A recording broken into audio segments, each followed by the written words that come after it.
अस्सलाम वालेकुम। उम्मीद करता हूँ आप सब खैरियत से होंगे। बहुत सारे दोस्त ये सवाल करते हैं कि हम किताब पढ़ते हैं लेकिन किताब पढ़ने के बाद हमें याद नहीं रहता कि उस किताब में क्या कुछ था।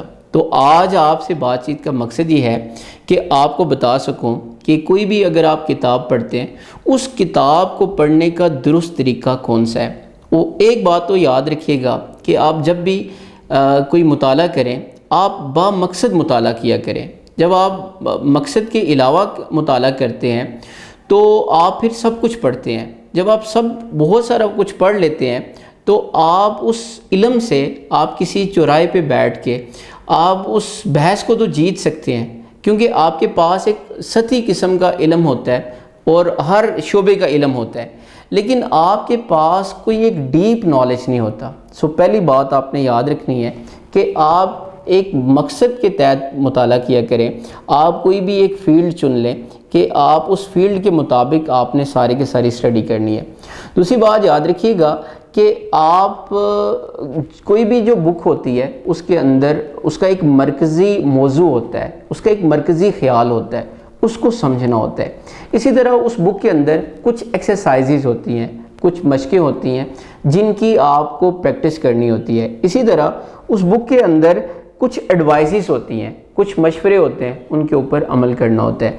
आप सारी बुक को याद नहीं कर सकते। मिसाल के तौर पे अगर एक किताब है, उस किताब के अंदर 200 सफ़ात हैं, वो सारे के सारे 200 सफ़ात वो आपके लिए नहीं है।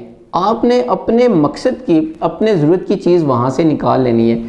जो राइटर ने उसके अंदर जो चीज़ लिखी है, कोई एडवाइस, कोई एक मशवरा जो आपको अच्छा लगा, आप उसको वहाँ से ले लें और उसको अपनी ज़िंदगी में अप्लाई करना शुरू कर दें। वो बहुत है।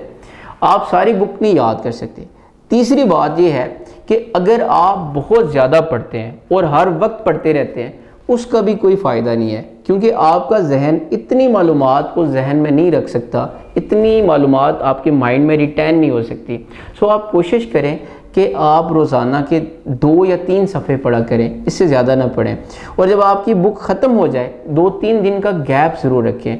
2-3 दिन के बाद आप दूसरी बुक को शुरू किया करें, ताकि आपको पता हो कि आपने पहले जो किताब पढ़ी थी उसमें क्या लिखा हुआ था।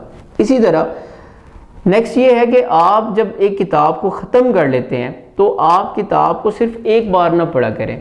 आप कुछ अरसे के बाद जो एक किताब आपने पढ़ी है उसको एक बार फिर पढ़ा करें।